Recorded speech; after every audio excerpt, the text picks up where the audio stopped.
What do you want to be when you grow up? I've been asked some form of this question nearly every day since I've been old enough to understand it.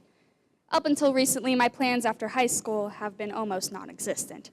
I've flipped between school teacher to lawyer to social worker, and even had a brief moment when I thought that I was good enough to be a pro athlete. Through this journey, I've realized a few things. I cannot handle other people's children for 6 hours a day. Law school is wildly difficult, and I do not have what it takes to be a professional athlete. What I have realized is that I want to serve my community, specifically through politics. When I tell people what I've decided, I get a few groans, some eye rolls, and some well-meaning advice to take that dream and stick it in my back pocket. Why? Because of the negative connotation of U.S. politics and the extreme political divide that plagues this country.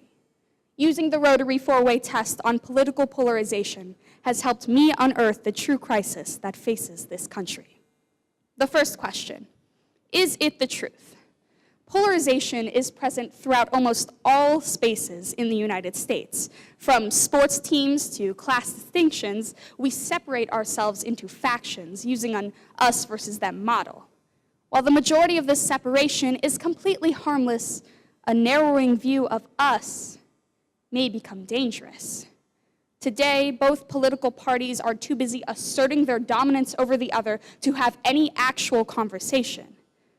Not only does this lack of discussion affect the policymakers, but also us. A recent study by the Pew Research Center has shown that a majority of Americans feel uncomfortable, or in some cases unsafe, talking about their political views with those who have different ones. We've all had that Thanksgiving dinner moment when crazy Uncle Bill starts talking about how he thinks Santa Claus is a communist or something. Well, maybe that last part is just a my family thing, but you get the point. So, is it the truth that polarization affects us all? Absolutely yes. The next question, is it fair to all concerned? To both those that hold office and those that do not? No. It is not fair to all concerned. Our elected officials have to choose between pushing their party's agenda and getting the support of their party, or trying to meet in the middle and lose all of their support and all of their funding. And as our officials take on this moral dilemma, who is getting hurt? We are. Their constituents. Whether it's a national, state, or local issue, we are the ones taking the hit. The longer that our political system stays in gridlock, the longer that our important issues are neglected. Who is fighting for us while the government fights with itself? I don't have the answer to that one. The next question, will it build goodwill and better friendships? Well, of course, within your own faction, you will gain more friends. A common goal plus a common enemy equals an ally. But what about the other half of the country? Today, when we talk politics with other people, we disregard their opinions because they themselves are too young, too old, too dumb, too educated, you name it. We have completely lost our ability to show compassion for those who have differing viewpoints than we do. It seems like every time we have a political discussion about things that actually matter, we must leave as enemies. The divide grows. We run from each other, we never run to each other. The united part of the United States of America fades.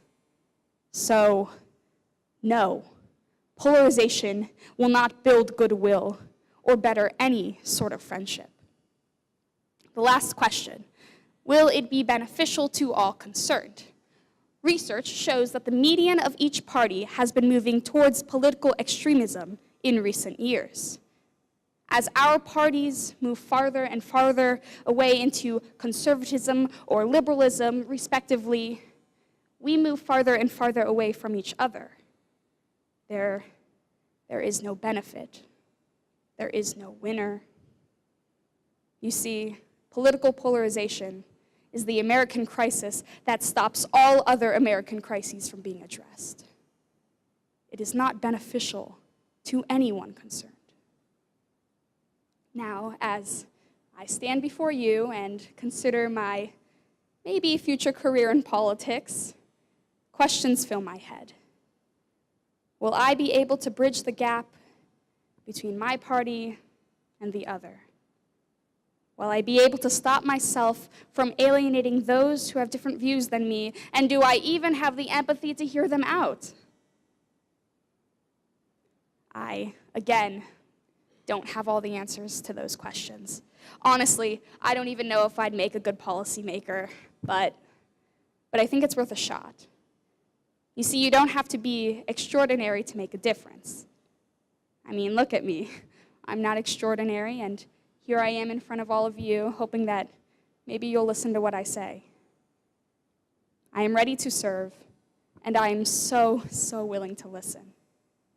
And I hope that some of you are too. Thank you.